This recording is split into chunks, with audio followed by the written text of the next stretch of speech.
Well, let's move into the legal world, because something that's really interesting this Friday, which kind of bums me out that it's a Friday, we're going to bury the news, but Hunter Biden's having this closed door testimony. What do you make of the evolution of a guy who, did press stunts outside the Capitol saying, I will not do anything not in public, to suddenly, okay, let's testify behind closed doors? How did this evolve to suddenly him caving to do this? Well, I mean, I don't know how he could run from this. This is clearly within Congress's oversight role. If the president of the United States is compromised by tens of millions of dollars, they have $20 million so far. James Comer, the House Oversight Chairman, has bank records. Bank records don't lie. Bank records showing over $20 million going from these foreign entities in these foreign countries to just about every Biden family member, except for the 6-year-old granddaughter who they finally acknowledged under political pressure.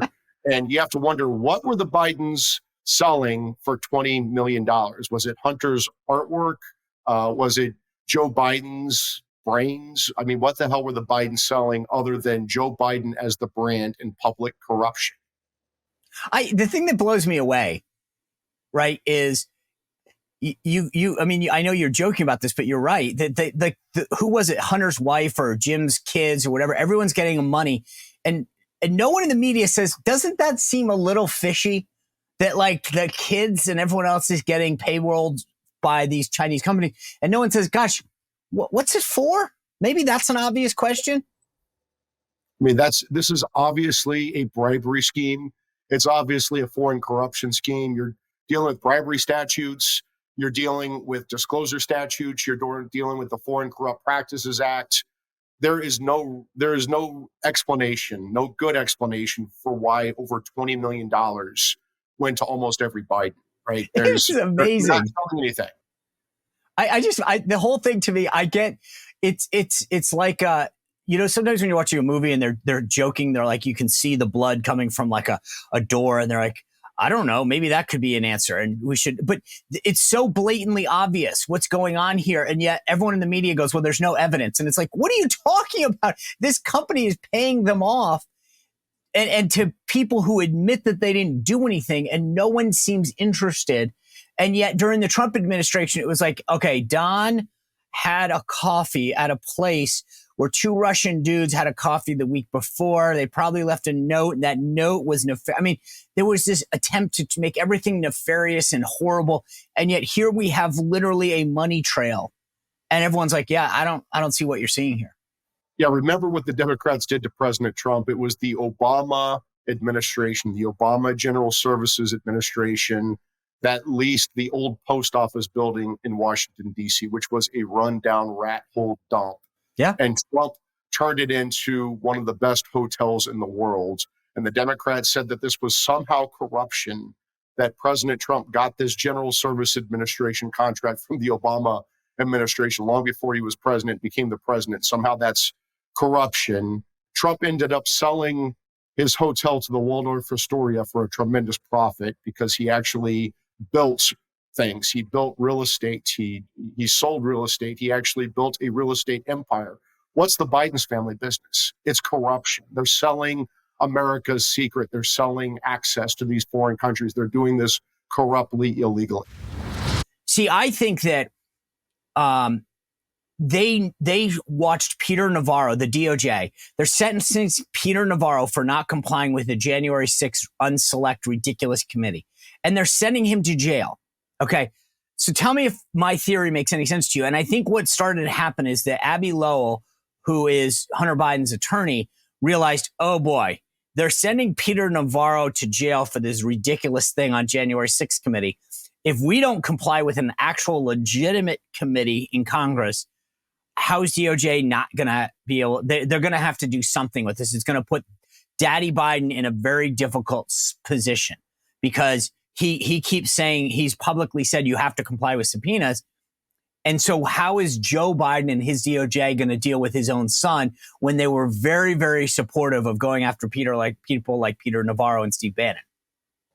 I mean, that's how the justice system should work. And maybe that factored into their calculation. But I actually think President Biden is going to pardon Hunter and pardon James, his brother, and pardon every Biden family member pardon himself before he leaves office on January 20th, 2025, before President Trump is sworn in. But you're right, it creates a political problem for Joe Biden before the presidential election on November 5th of this year, that Joe Biden and his Biden Justice Department are going after not only Peter Navarro, but Steve Bannon, two top presidential advisors. Peter Navarro, as you know, Sean, was the trade director, a very senior advisor. Bannon was the counselor to the president, and then he was an outside presidential advisor. Executive privilege applies to both presidential advisors inside the White House and outside the White House. There's a clear Office of Legal Counsel, or OLC, legal opinion on this at the Justice Department. But the Biden Justice Department, Joe Biden and Merrick Garland and the Biden Justice Department, are ignoring all of this precedent. They're ignoring 250 years of executive privilege because their goal is to get Trump, because they fear that they can't beat him on November 5th, 2024. So they just want to impeach him and indict him and imprison him and bankrupt him and silence him and disqualify him. And that's all going to backfire. And we're going to see President Trump back in the White House on January 20th, 2025, just as we predicted at the Article 3 project for the last 20 months when we've defended Trump since day one. Oh, yeah. By the way, it's funny. I mean, I know that from at least the stuff that I read and the people I talk to, he has been very laudatory towards you and the Article 3 project for the work that you've done and for your personal comments. And I know you and I have talked about this before, so I won't waste time asking. But your name still keeps getting floated as like a top person because he recognizes the talent that you are, the insight that you bring, and also the work that you've been doing. So I'll leave it at that because I know you and I have talked about this before. Let me just kind of put a pin in the Hunter Biden thing, because was it like a week ago, this FBI informant recanted and now they're prosecuting him. And the case was that he was critical to this impeachment of Joe Biden.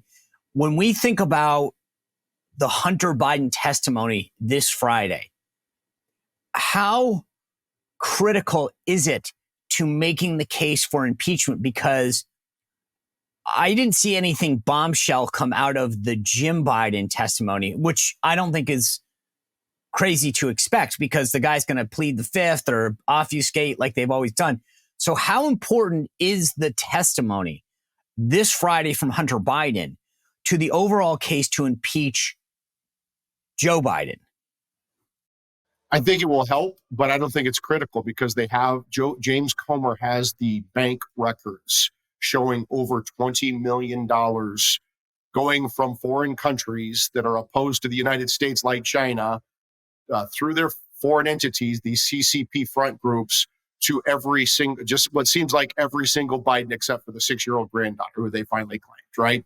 You can't explain that. That is the only explanation for that is corruption. It is clear family corruption on a massive scale.